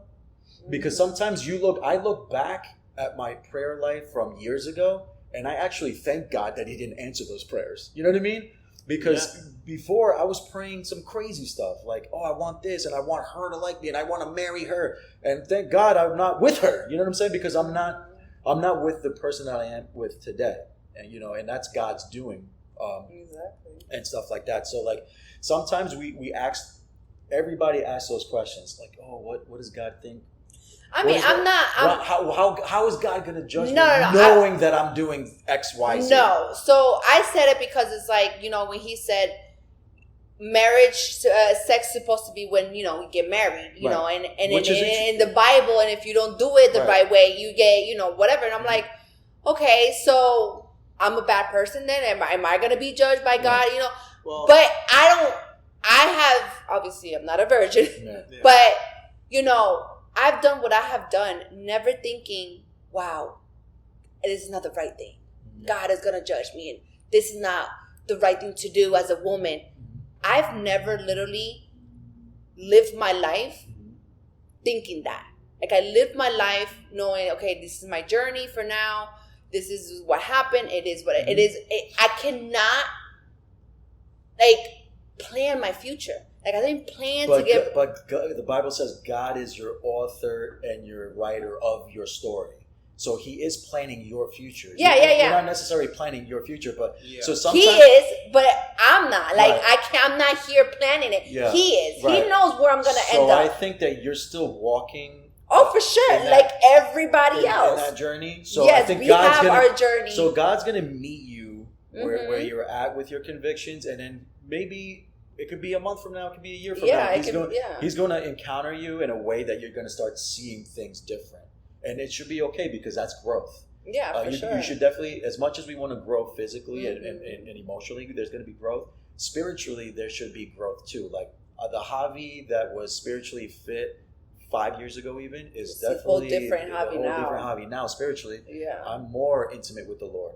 I'm maybe because of COVID, but I took that time that the world was shut down, and I took that time to really dive into, okay, let's see what this Bible really is all about. And let's see what God really has for me. And let's see if God really is going to encounter me. And He's shown me and made me have some revelation in my spirituality to see some things, to even this right now. Like this whole podcast thing is definitely a revelation that was given to me by God, because I was reading His word, which is His truths and His promises for me. And it just turned into a conversation that I was having with Pedro, and then this all happened. You know what I'm saying? So that's God moving in my life because I chose to walk with Him. And sometimes, and for those who are listening, sometimes you got to walk with the Lord to actually be fulfilled and to see what your future is going to manifest into. Because if you don't, you're just kind of half-assing it. You're kind of just playing it by chance. And why would you want to play your life by chance? Oh, we're just going to see how this plays out. Oh, I just met this guy. He really doesn't believe in God. He really doesn't go to church, but we're going to see where it goes. Like, why would you be so reckless and be so like nonchalant about it when it's something so serious? Like doing life with another human being is serious business. Yeah. It's serious business because again, I go back to the entanglement. Like, bro, you know, some of the traumas that I experienced is because of sex. Like connecting myself with the wrong person caused some of my anger issues, caused some of the stuff that I was like experiencing in real time. Like you start connecting with toxic people in a sexual, spiritual way, it does something to you spiritually, bro. Like you turn to drugs, you turn to pornography, you turn to alcohol, and then you turn to the party life. And it's crazy because once you realize you're in a toxic relationship, you're already in love. Yo, I was there. And then you put up with it because you're in love. Yeah. So the toxicity just it prolongs. All right, so now we're on the toxic portion of the podcast. So we're going to talk about toxicity for a few minutes. We've all been in toxic relationships. You went to college in Gainesville. You were involved in relationships in Gainesville. You were involved with some pretty crazy, outlandish, toxic situations out there that you got invested in. And sometimes when you get emotionally invested in any type of relationship, it does something to you emotionally. It does something to you even spiritually. Sometimes it makes you want to walk away from the faith because you're just doing your thing and you're having fun. And let's be honest, like sinning is fun. It wouldn't be sin if it wasn't fun, right?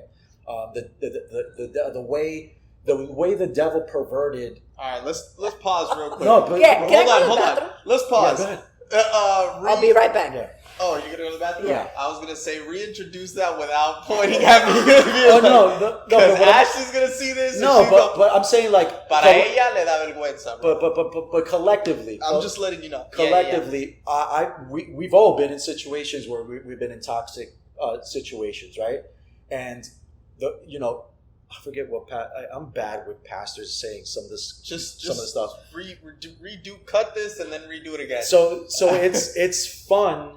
If it wasn't fun, then it wouldn't be sinning, because what the devil meant, what God meant for it to be a covenant thing, the devil perverted it and made it a sin thing, where now we're living in this fallen world where sin is the disease and Jesus is the antidote. And if you don't have Jesus in your life, then you can't be washed clean or cleansed from your sins. So you can't have like the benefits of being in a relationship with someone because we're separated from that covenant that was initially meant for the first humans on this world, which was, in the Bible says it was Adam and Eve. God created Adam, and then God said that this wasn't enough, that he needed a partner, so he created Eve. They fell in the garden, sin entered into the world, and now we're in this situation where it's a sin to do some of these things that were meant to be done anyway when God intended it to be initially. So, because the devil perverted it, it destroys us. It's meant to destroy us. Is basically what the Bible pretty much says about sexual immoralities and all these different sins that we all do. We're not angels. We're not here. We're not Mother Teresa's here. We're not saints, right? We've all sinned. We all fallen short. We all ask God for forgiveness due to our past transgressions. We all are there, right? We've been there. I've repented. I've done some stuff that I repent. I repented and I said, God, I don't want to do that anymore. That's really affecting me in a very spiritual and emotional way. I don't want to do that anymore. I don't want to dive into pornography no more. It's really messing me up. It's desensitizing my mind, and I'm looking at women in a real different light, and that doesn't feel good, Lord. Yeah. So in that space, it was definitely a moment of sanctification, but it was a moment that I was just repenting, and I didn't want to do that. How I chose to navigate through that was my choice. I didn't know where to even start. How do I stop this porn addiction? How do I stop looking at women in this really slimy and disgusting way. Because you start looking at women in a very, very, you start devaluing them and you start stripping them from their innocence because you're so like so warped in like the pornography that you've been watching. It's so like it just really messes you up mentally, especially if you're a man. Yeah. So exactly what you just said. What I would say is that, I mean, you kind of already touched on it before I even jumped on it. Like toxic relationships, they only lead to toxic behaviors. Right. And they're literally seeds. Exactly what we were saying. Like little seeds. Mm-hmm. Toxic relationships will lead into those toxic behaviors, and it'll have you acting a certain way, thinking a certain way, doing certain things. Like, for example, you have this toxic relationship where you start seeing women in what you just mentioned as sex objects. Mm-hmm. Essentially, yeah. Right? Mm-hmm. I guess you could give the woman perspective. I have no idea what you would see men as at that point. But the whole point is that at the end of the day, the thing is if you come from that background to where, hey, you have had a toxic relationship here or there, which, I mean, most everybody has had a toxic relationship here and there. And then after that, there's two things. Naturally, there's the trauma portion about it, but also there's that position where it's like, hey, you're paying attention to those things now, right? And sometimes those things, something that's minor, you can confuse it into being those things, whether it be like, this person, this guy, he's drinking, and I remember my previous relationship, this guy would drink a lot and then he'd be abusive, and verbally abusive, or, hey, this girl, she's on her phone a lot. I remember the last girl, she used to be on her phone a lot and she would be, texting other guys and this and that. There's so many things that come with that, right? Yeah, those are all triggers. All the things from those toxic relationships, it's important to basically don't take that toxicity and apply it to the next one. Right. Because that didn't happen with this new person that you're starting the journey on. Right. It's difficult. It's hard. It's easier said than done. Because traumas create trustworthiness. So it's hard for people to trust because you have trust issues when you can't heal from your past traumas. Facts. Yeah, so people have a hard, difficult time trusting other people because of unchecked traumas that they didn't heal from. When you've been burnt before, it's easy to see that coming. And then so what will happen is sometimes you start seeing things that ain't even there, and then you don't even realize that you are the drive that's going to make that happen. Right. If you keep insisting and pushing it in that direction. Right. But how can I say it? Like, when people bring that toxic to another relationship, it's because they have never had the time to heal. Yeah. Here I am. I've never took the time to heal myself. And I'm woman enough to sit here and say, I never gave myself that time. Or the chance. The chance. Yeah. Well, I had a chance. Yeah. I've been single before I even got with my partner now. I was single for a whole year. But I just went to party and lived life. I didn't think about healing. Right. So my intention was not to go to the next relationship and take what I went through in my other relationship to that. It's just that because I didn't take the time, here I am. Mm-hmm. And it's so hard to trust, and it's crazy because as much as I got hurt, as much as I got into a toxic relationship, I still have trust issues, hope for love. Oh, okay. I've never gave up on love. Well, here's the thing is, and what's funny is we started talking about, the show in the beginning, The Perfect Match and everything. Yeah. And I wanted to say something about that. It's like, you know what? There is no real, like they have that Disney fairy tale thing. Oh, yeah, you're going to find that one person. Your Prince Charming. That you're kissing your foot off. Disney, you're liars. Essentially. You lied to me. Your perfect match. Disney's the cause of my traumas. But ultimately, at the end of the day, what you realize and what you learn and what you see is like, you will notice that the relationships that do last and work out, the marriages that do last and work out, are the ones where people want them to work out. Because if you really want them to work out, you're going to put in the effort. And if she or he wants them to work out, they're going to put in the effort. Yeah. And listen, I'm not going to sugarcoat anything. Javi knows me from the palm of his hand. I cannot be hypocrite. It just doesn't run in my blood. Any girl that's watching this and you say to yourself, oh no, I love my man, I will make it work, but once he cheats, I'm done. False. Don't even go there.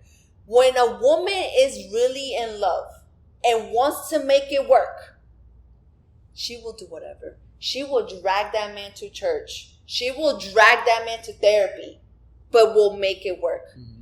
I cannot sit here and be like, oh yeah, he was less of a man because he cheated and he's not a... Most of these men, it's our job to finish raising you guys.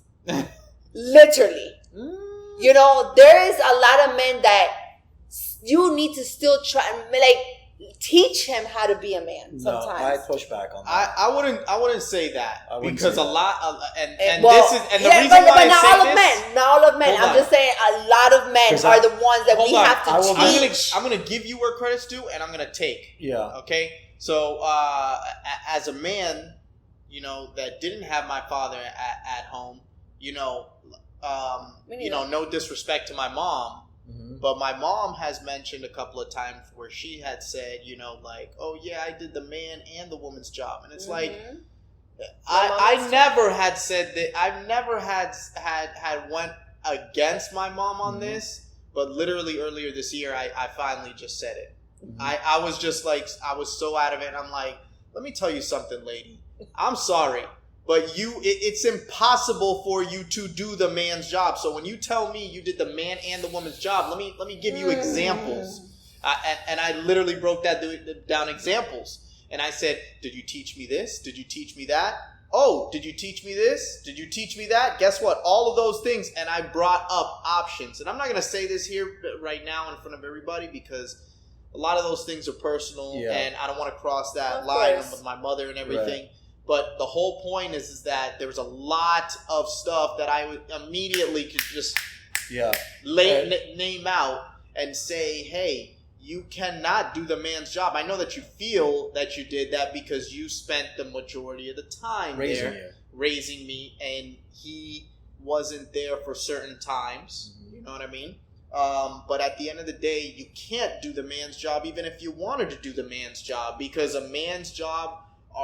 you're not prepared to do the man's job. Now, I will give you this. When you're saying, hey, you know, it's our job to kind of almost like feel like finishing raising you. No. With your job, you kind of are on the right track, but let me put the road underneath you. Your job is to do what you guys do, which is what? You guys are nurturers. So just nurture. But that's what I'm saying. But it's kind of like you meet men and they still have like a whole different perspective that's their family or kids. But that's their problem. You know? That's like, not your problem. That's their problem. I understand, but because I love him and because I want to make it work, like you said, the people that make it is because you want to make it work. Yeah. So because I want to make it work and because I love him, I'm going to teach him this. Yeah. I'm going to nurture him. I'm going to... But I would never, he want to make it work? Yeah, that's the thing. It takes both of them. But see, exactly. But okay, because let's just say, because if he wants to make it work, he would want to. He's going to sit down with you, and he's going to be like, okay, well, let's get on the same page here, because maybe there's a little miscommunication. Maybe there's just not a good understanding. Same thing. I mean, like, you get in arguments with your partner, you get in arguments with your partner, I get in arguments with mine. It's just a regular basic life, right? But at some point, you know, you stop and then you be like, wait a minute, you know, let's try to be, and I've gotten way better at this, which is the whole, hey, you know, be slow to speak, quick to listen, and I still fumble. Mm-hmm. You know, I still be fumbling, and sometimes I'm too quick to speak. Yeah. And then I'll say something that, you know, that you didn't mean to. Exactly. But at the end of the day, you know, the whole point is to be on the same page and let, you know, your girl know or your man know, hey, you love them, you're here, and because you want this to work. So let's find out how to make things work. Because if we're both on the same team, then there's only one way to go. Yeah. You guys have to have a common goal. We're not working against each other. I even tell this to my girl, like, yo, we got to move like a cohesive unit. We got to move with a goal in mind. And at the end of the day, I'm not asking or demanding or expecting for my girl to teach me how to be a man. There is no way that... No. Hold on. Let me land because I took off the plane. I'm about to land this. Like, there's no way for me. And I tell this to every single girl's listening and every single man listening. You are not ready, my boy, if you are expecting a girl to teach you how to be a man, because that's not the girl's job to do that. So you need to figure out, whether through therapy, whether through a mentorship, whether through a program, whether through life or experience the life or get closer with the Lord, to be equipped, empowered, and also just able to find yourself. Because if you can't find yourself and be a man, a woman's not going to do that for you, because that's not her job. And here's the other thing is like, if you want to be, you know, a professional baseball player, who are you going to learn from? The basketball player, the basketball coach, or the baseball coach? Mm-hmm. You can't learn. A woman can't teach a man to be a man, just the same way a man can't teach a woman. A woman to be a can woman. nourish, and a woman can give insight. Okay. You can give insight. You can encourage. You can nourish. Okay. You can, I think you guys took this. You can light a fire in his ass to make him go the wrong way. But I think you guys took it the wrong way. Yeah. You know what I'm saying? You meet people, right? And you see so much potential in this person, but then you're like, okay, for example, my current, you know, my man, he church, hell no. Mm-hmm. And that's okay. And that's okay, right? We've all been there. But one day I grabbed him and I took him to church. Until this day, it's almost maybe a year straight. We don't miss church at all. That's awesome. Okay? Praise God. Cheers to that. But, the living water. The living water. But why didn't his mom teach him that? Like, maybe his or mom maybe didn't she know. did, and then he fell in the wrong path, and he stopped, and then here I am. Pushing him to do the thing that a mom's supposed to be doing. But you're not teaching him to be a man. No, but there's something. Okay, how can I put this so you guys understand? So you're encouraging him. Wait. No, it's just more showing him the right thing to do. If we're fighting and you're in the wrong, the right thing to do is come look for me and apologize. Right. Don't let your ego beat you. Yeah, but that's also... That's just teaching him how to do the right thing. But that's a pride thing. How to be romantic. He don't know how to be romantic. I'm teaching him how to be romantic. Instead of... But he's also got to be willing to learn. Hold on. I see what you're describing. Yeah. You're just describing... Hold on. You're just describing to explain, like, hey, how I want my man to be towards me. Yeah. And you know what in general. Wait. You know what he's used to? He's not used to being your man. He's used to being ex-girlfriend's man and he's like, hey, this worked out here, it could work out there. So, you know, he's growing to you. That's why they say, you know, you see these old couples that have been together for years and it's like they finish each other's sentences because they grew into each other. Right. Take some time. Yeah, it does. No, it takes some time. It takes some time. You need a patience. And for the whole mom situation, my mom has been mom and dad. Mm-hmm. My dad passed away in 1999. Yeah. So she's been... Did she get remarried? She did get remarried. It didn't work out. So he went back to Colombia. Since then, my son is about to be 14. It's been 14 years. That woman has been single and not interested. Why? Because she's been there, done it. There's no man she thinks here, only maybe in the United States, here, that is not going to come into her life and take problems out of her shoulders, but just give her more problems. She's like, if I die alone, that's fine. I'm fine with that.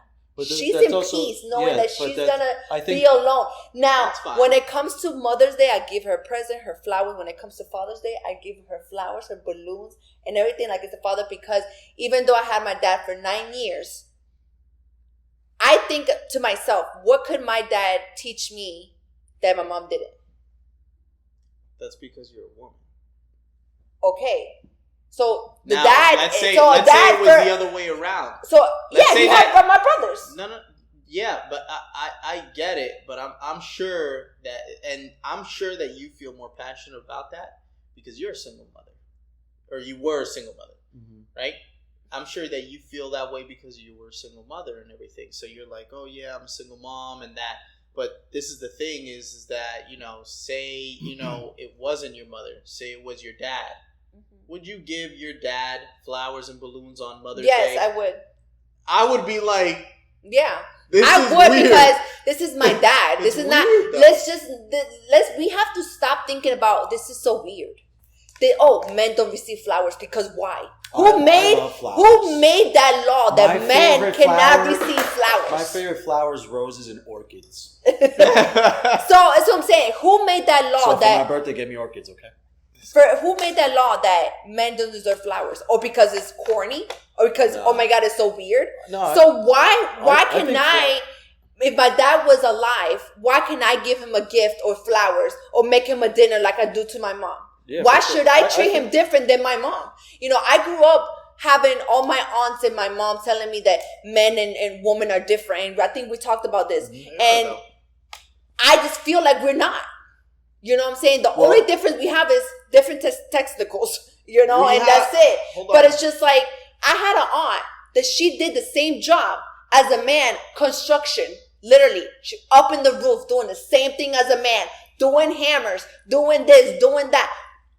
Men cheat, women cheat. Men lie, women lie. Yes. Men can go buy a house, woman too. We don't need a man to go buy a house. Men, why is it so different? I think God created us to be different by design, and I think it's okay for us to have differences because I think that's how God designed us to be. Like, women think more emotionally, men think more logically. That's just how we're hard. Physically, we're different. Yeah. Right? Mentally, we can be different too. Yeah. But when I say we're the same, it's like I can do the same thing as you do. Absolutely. You know what I'm saying? Like that's women, it. If women want to You're stronger, of course. A man's gonna be stronger than a woman. Of course, everybody knows that. Yeah.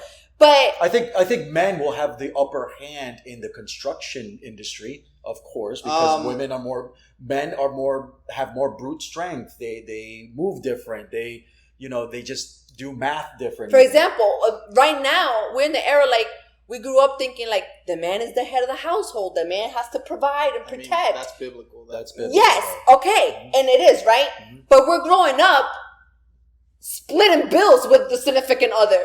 We're growing up doing the same thing as the man is doing. We're providing, we're protecting, because as women, we protect our husband, our kids. It's also the system.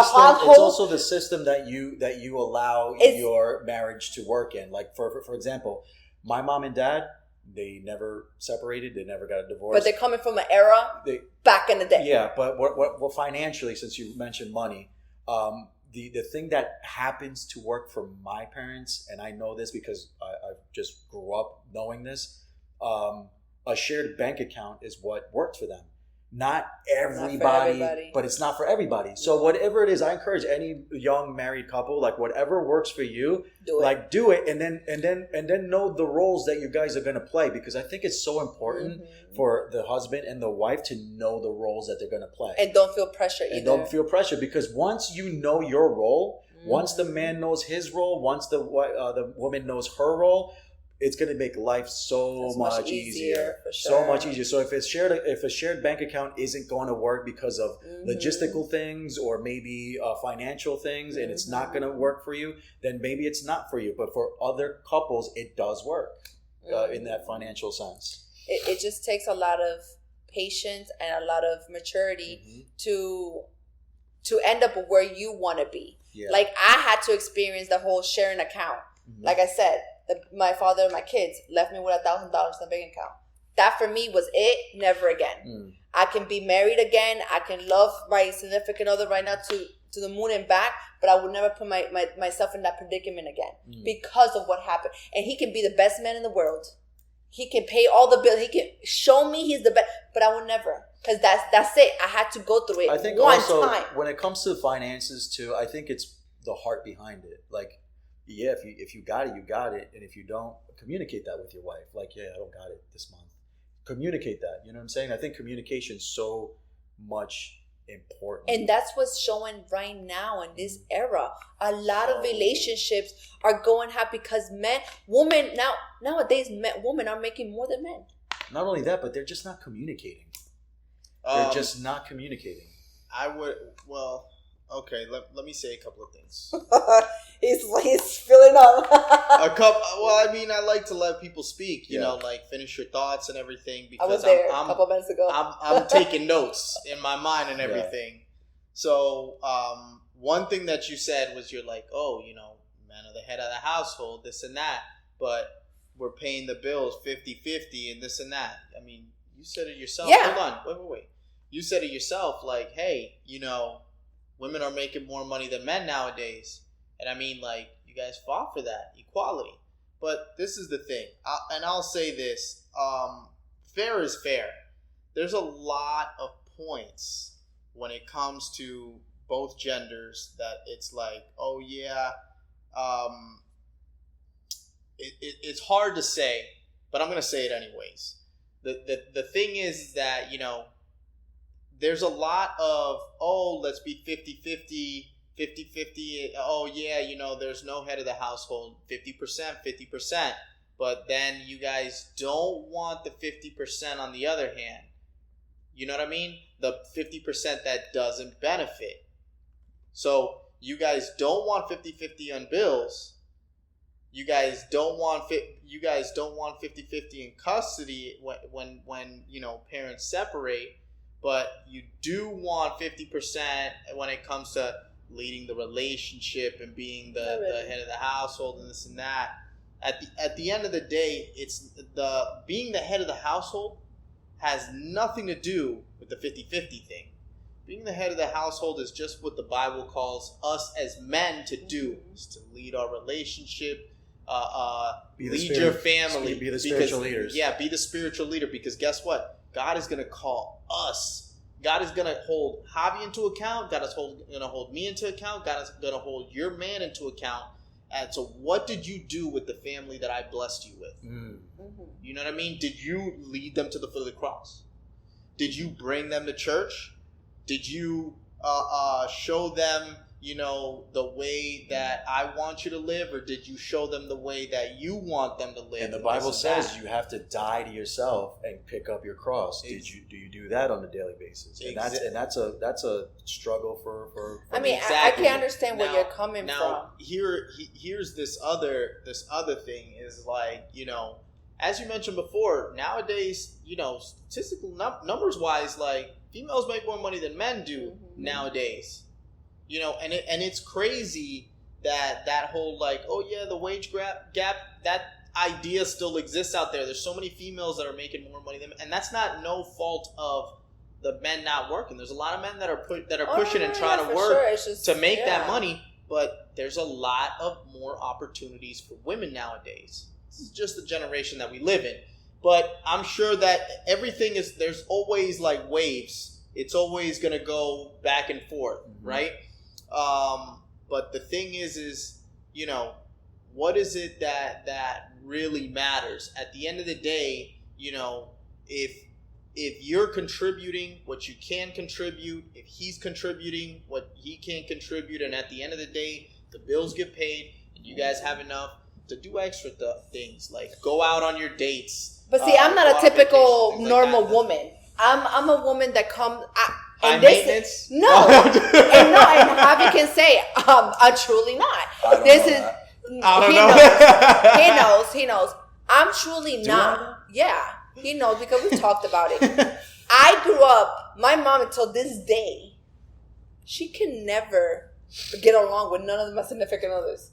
Like, she always wants me to do better. Yeah, like, it's just like she wants me with a lawyer or a police officer or a doctor. Like, you know what I'm saying? It's police just like... officers don't make bread like that. but something, but like something major, like something like wow, you know what I'm saying? Like not a regular dangler barber or office worker, like you know what I'm saying? So it's just like I grew up and like seeing the world how it is. Mm-hmm. Why should I demand the man to maintain me and my family? Mm-hmm. Like I grew up working at 14 years old. I know how to make my own money. It's also cultural too. You know what I'm saying? And my mom has taught me that you make your own thing because you never want to be depending on a man. Yeah. So when you want to leave, what? But that's you're the culture. stuck? That's the culture that we come from, though. And but there's a lot of cultures like that. Yeah, a lot of women are saying like, I don't want to depend on a man. Cultures like it's very strong on that. Yeah. So the black communities like that. When I live with a man, I tell him, look, just because you're a man, as in you're not gonna come to my household and be like, oh, I'm gonna pay everything. No, honey, we're splitting everything half and half. Why? I know that men have your hobbies, or maybe you like to go, I don't know, basketball or something with your boys every other weekend. You have your haircut, you have your cell phone bill. If you have kids, you got child support. Like, I understand all that. Why should I be your priority? They're your first priority. No. Like, I have my expenses too. You have yours. Like, I'm not going to come into your life and give it to all me. First of all, I don't like name brands purses. I don't like red bottoms. I don't like jewelry. I don't like none of that. This is because this is a lot. Hallelujah. Okay. I don't like none. I don't like rings. I don't like bracelets. So it's like, I'm a very humble woman. So it's just like, you have the right to have your own money to do your extra stuff. I shouldn't be the only person you waste your money on. Like, no, because I feel the same way. You're not going to come into my life. I'm not going to make you my first priority. Yeah. Because you're my man. You deserve the world. No. Yeah. Well, we can't. And we're living in the world like, it's like, let's just be real. How many people do you know that are living with other people because it's hard out here? Yeah. The cost of living is ridiculous right now. And the thing, and here's another thing that's ruining a lot of relationships and even the potentials of relationships is the whole, that this generation is being brought up, and all these little girls are being told by a lot of all these other girls, you need to be with a baller. Exactly. You need to be with this guy that makes a lot of bread. Mm-hmm. And guess what? They all think like, oh yeah, that's my man, but your man is never going to be faithful to you because he has enough to be. Options. He has so many options. And there's don't get very me wrong. few of those men out there. Now, are there the exception? Yes. But a lot of times, that exception is a man that made his money and his wifey, his girl, was there when he didn't have it. Again, we're talking about the 1% man that's making over 6 figures. Exactly. Yeah. Like, 6, 7, 8 figures. If you're one of those 6 men, figures is a 10%. Yeah. If you're one of those men that you have the capital and the strength to maintain your family, props to you. Do your thing. Keep doing it. You're that guy. But the majority of the guys right now are happy to have a woman to be like, babe, I got it this month. Or, hey, babe, don't worry. You know what I'm saying? Like, yes, every woman will be stunned right now to have a man come flowers every day or take you out to dinner every day. But I see it's like my man takes care of what a priority is, which is having a roof over your head. Yeah, the basic necessities. The basic. And then if we do have some extra, take me out. Maybe he won't take me out tomorrow. Who knows? Maybe it's because, wow, we have unexpected bills that we didn't know about. Why should I throw a tantrum because you didn't take me out on my birthday? But I hope you have a great birthday. No, but maybe, but you never know. You never know. And I've had a significant other in my past that didn't do nothing for my birthday because he didn't have it. And I'm a very understanding person. Like, it's very understanding. And again, it comes down to communication. Like I always tell my girl, like, whenever there's any, not just finances, we just happen to be talking about finances, but like in anything, bro, like in finances and XYZ, right? Like, communicate that with your girl so then you guys can huddle and get a plan of attack and tackle it together. Don't leave it up to assumption, because then you're gonna be burning each other, and then at the end of the day you'll end up arguing over something so minuscule and so irrelevant, where if you would have just communicated it with your partner, you probably would have came up with a game plan and tackled that situation and you would have done it together. Because whenever you do things together, I've learned this from my mentor, every time you do things together, it's actually a building block to the foundation of your relationship. You grow stronger. No, but every time you do things together, especially those intimate things, not when I say intimate, not like sex, but like intimate, like emotional things. Like when you guys tackle things together and do those things together, it's team building. It's team building. And so I encourage anybody out there that really don't know how to communicate, just talk. Let your spouse talk. Listen to your spouse. If you have something to say in return to what they're saying, then have a rebuttal. But talk about it. Just talk it out. And I think talking it out, Danny mentioned to practice what says in the Bible, to be slow to speak and quick to listen. Because when you practice those fruit of the Spirit, right? Kindness, love, mercy, grace, and it's hard. Especially when you're ticked off, or especially when you're annoyed and you're like, bro, why are we here, kind of thing. Like, but take a couple breaths and then, sometimes I go to the bathroom, bro. Like, honestly, like I'll just be like, yo, I gotta go to the bathroom, and I just take a breath, and I'll be like, God, I had those moments. You know I'm mad right now, Lord. Help me, help me, please. But you got me. Help me. Yeah. But yeah, that's like the encouraging thing that I would say. About that situation, because it is hard to navigate through relationships. It just takes a lot of maturity. And it does take a lot of maturity. You can communicate to your partner, hey baby, I don't got it, but then she throws a tantrum because she's I'm a princess and I deserve everything. So it really just takes a really mature person to understand. Mm-hmm. For sure. Any last thoughts before we go, buddy? No. Yeah. I think we wrapped it up pretty nicely. Yeah. I like the conversation and all the little routes that it took and everything. Yeah. Ultimately, I just want to say to everybody, literally, everything that we spoke about, it doesn't happen overnight. Right. You just have to have some patience.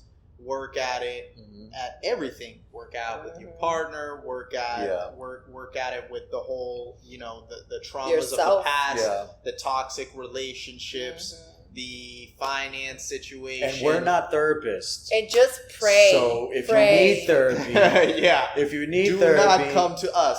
I am a great listener. I'm sorry if there's women out there, and I told this to Javi. I've always wanted to open a woman. What did you say? A woman empowering group. Yeah. I just don't know where and what time, because I know a lot of you ladies are always with your kids, always with your husband, making food, laundry, and everything. There's one day that I would love, like a Sunday after church, get together and just like express how we feel, or if you need somebody to listen. I love to listen. I'm sorry. And when it comes to women and kids and relationships, I'm all for it. So that is a super high recommendation. Yeah. As us guys doing our men's group and everything, like a lot of times you just need time for your boys, have that conversation, like-minded situations, ideas of what might to expect, because we're with a lot of guys that are young, older, single, married, divorced, like toxic relationships, ideas. A lot of things get tossed back and forth. People that are not Christian, people that are Christian, people that are beginning in walks, people that have been there for years. Like, great thing to have. Basically, what we're promoting is that community. For sure. So thank you guys for listening. If you liked any of this conversation, go ahead and subscribe, hit the like button, hit the share button. It definitely helps the algorithm. We love you guys. Till next time. Peace. Bye. Peace.